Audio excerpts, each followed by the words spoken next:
Well, we're joined in studio. Chris Case from Horseshoe Bend Brewing Company is in to talk with us this morning. Good to see you. Thanks for coming in. Thanks for having me. Absolutely. Hey, I got to say, it's really unique to the area to have a facility like a microbrewery. And, of course, I think most folks know you from your work at the Duck. Yes. Working as the chef there, and the outstanding job that you do, and, of course, preparing all kinds of wonderful dishes for folks around the lake area. But what prompted you to get involved with a microbrewery? Well, I was talking with a coworker of mine, Phil, and we decided we'd try to make some beer. You've probably seen Mr. Beer in the stores, and seeing different magazines and online sites to make a beer, and I love to drink beer. So, it kind of worked out good, put a little creativity in a beverage and use my culinary background. So we've been working on that. Well, certainly, that's something that's probably kind of a big leap of faith to some degree when you decide to do it on the scale and to the degree that you're doing it right now with the Horseshoe Bend Brewing Company. What, just for people that are out there listening, what does it entail? What does it take? How much planning and preparation did you have to put into all of this? And how well did you have to know how to make beer? Well, I started with absolutely nothing, a blank slate, and just reading up on how to actually prepare a beverage. Mm-hmm. From start to finish, I would say it takes about 2 weeks and a few days. If you're carbonating it with a kegging system. If you're bottling, it takes probably about another 2 weeks on top of that, so 4 weeks total in bottle. Wow. And that's, I think for people like you said, I enjoy a cold frosty one now and again myself, and what's interesting about that is the whole process behind it, everything that's involved. I would imagine that, you have to have certain ingredients available, and what about the cost of something like that? I mean, it's got to be up there a little bit. Well, the initial equipment cost is fairly expensive. Mm-hmm. But once you have the equipment and you're making batches, the similar batches back to back of the same style of beverage, then your cost is tremendously inexpensive. I know that you guys have a Facebook site there that folks can go to, but I know you also have a website. We've got it pulled up here in the studio. It is hbbrewco.com, which pretty much explains everything about the company itself, what it is you do, the types of beverages that you provide. Let's talk a little bit about some of those. How many different brands do you offer, or varieties of beer do you offer, and tell us about each one of them. Our flagship is a Hefeweizen. It's a German-style wheat beer. Mm-hmm. It's been my favorite living in Germany, and traveling around the world, I've just had that as my favorite. So that was my flagship. It's my, it's been an easy beverage for drinking too, especially in the summertime. Mm-hmm. Other beverages that we do would probably be stouts, so it's a darker beer. Barley wine I've won a competition with.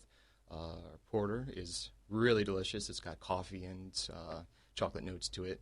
I made a tiramisu the other day with the stout beer for the March of Dimes.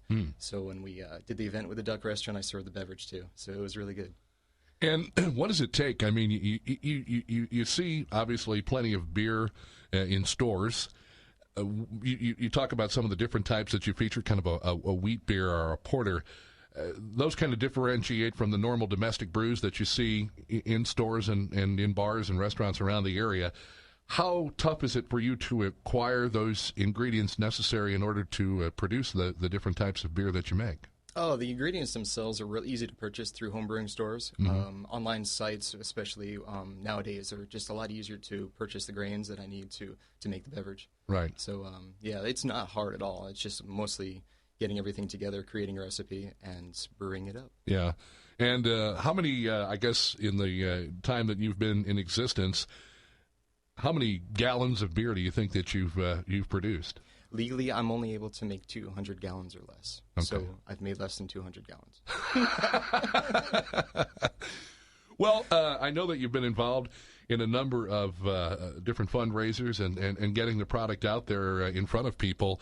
It'd be interesting to hear from anybody who's tasted the product and has maybe some thoughts on it. Give us a call to talk with Chris and myself here this morning at 302-7000 or 877-330-1150. We do have a quick call, so this might be someone that wants to talk about it. Caller, good morning. You're on KRMS. Oh, I'm a beer fanatic, and I want to know where on HH are you? Right. And can we visit? I'd love to have people visit. We're doing it right now out of our home until we're able to financially get more stable and find a facility. So we're not technically a business out of our home. We're just enjoying a home brewing setup right now. But you're more than welcome to stop by our house, check out our Facebook page. We have events all the time, and I'd love to have anybody come out and taste our beverage. Okay, so what would be the Facebook page? What's it called exactly? Because I've been listening about this for a couple weeks. I think that's a little confusing for everybody. It's Horseshoe Bend Brewing Company, I do believe, is the Facebook page. If you type that in, it should pop up. Horseshoe Bend Brewing Company. Horseshoe Bend Beer Brewing Company. Yeah. And if you hit our Facebook, or if you hit our website, you can find the link right on that, too. Is it like off Cherokee or Bittersweet?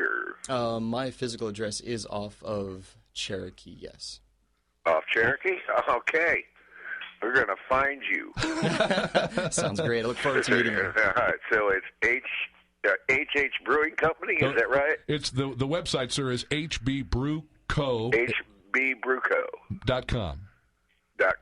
All right. Thank you. Thank you for the phone call. Thank you. And that's how we kind of get the ball rolling, people that are interested. I remember going down to Texas in the mid-'90s, and there was a microbrewery restaurant type set up on just about every corner. And so the craze really kind of took off in the mid-'90s. But kind of back up here a little bit and give folks a little history on you. You were a graduate of the Culinary Institute of America, which comes with some pretty high props. Yeah, they're saying that it's the second best in the world when I graduated. Mm-hmm. Of course, I don't know where that sits right now. They've opened up a second facility in California out of an old winery, Greystone, I think it was called. Well, it's kind of interesting. How did you end up here at the Lake of the Ozarks? My wife is originally from Lake of the Ozarks, Camdenton, and she wanted to come back, and we wanted to start a family. Right. And this is where her mother and father are. So it's been real nice, beautiful area. Reminds me of my original home in Connecticut, and just kind of came out here and fell in love with working at the Duck Restaurant and fell in love with the area and the people. It's just been real comforting. I'm sure as a graduate of the CIA, it's not hard to find a job. No, it was originally because the times are getting tougher. But originally, I threw out my resume everywhere. I think people were trying to tell me that I was overqualified, if that makes any sense for cooking. But eventually I was able to find and kind of stuck to talking with Mark and Donna at the Duck, and it was great. Yeah, they're wonderful people. I don't know that we would see you someplace in, like, say, a Greasy Spoon somewhere at a truck stop off of I-70, unless that's what you wanted to do. Yeah, I'm not too particular about what I do as far as the food cooking. Mm-hmm. I mean, I love cooking fine dining, but, just getting my food out there, my flavors out there is really key to me. So, as long as I'm employed and able to cook for people, I'm super happy. It seems like people in your field are very happy when they are able to create something and then see the looks on people's faces as they're enjoying it, and the textures, the flavors, the overall preparation, how it comes out of the kitchen and is put in front of you, and then they have the opportunity to kind of dig in and really see what it's all about. Absolutely, yeah. It's like an art form to me, just creating a dish, and then it's more extreme because it becomes part of you and it nourishes you. So I think that art form is amazing. So let's talk a little bit briefly about the future of the Horseshoe Bend Brewing Company. I know that it's kind of at an interesting point for you right now. Tell us a little bit about where you're headed. Let's see. We've been contacted by a lot of different facilities in the area as far as wanting to start our business within their facility. Mm-hmm. We have to stay within the state and federal guidelines in order to stay away from a certain distance from churches and schools because it is an alcohol beverage. But as far as where we're going to be, it's still up in the air. We are looking, trying to get our financial stability and moving forward with it. And once we're situated, we're going to be building and hopefully have it up by 2012. Now, I guess you don't sell your beer in any stores or any restaurants at the current time. It's basically just as you explained, out of your home. I am able to give it away for free, and I'm not legally allowed to sell it. So it's all by donation from us, and we're just trying to get our flavor out there. So once we get a facility situated, then we can get our licensing and be able to sell it. And our goal is to sell it by kegs to a lot of the different restaurants and bars are in the area. And from there, we're going to have a small storefront to fill up growlers. And if you're interested, aware of the situations with growlers, you fill up a half gallon of the liquid and take it wherever you have your function, your parties, your home itself. So that's our dream to have it that way. Well, we certainly hope that the future remains bright for the Horseshoe Bend Brewing Company. And, Chris, we certainly appreciate your time. Best of luck and continued success. And hopefully in the next 6 months or so, you can really get this thing rolling. And, again, the reason we wanted to bring you in this morning is this is very unique to the Lake area. I'm sure there's a lot of people, much like yourself, who maybe make their own beer in their home. But you've kind of taken it to the next level, and you'd like to graduate to the next level here within the new year. Absolutely. Well, thank you for your time. Chris Case from Horseshoe Bend Brewing Company. The website, hbbrewco.com. Check it out. You can find them on Facebook as well.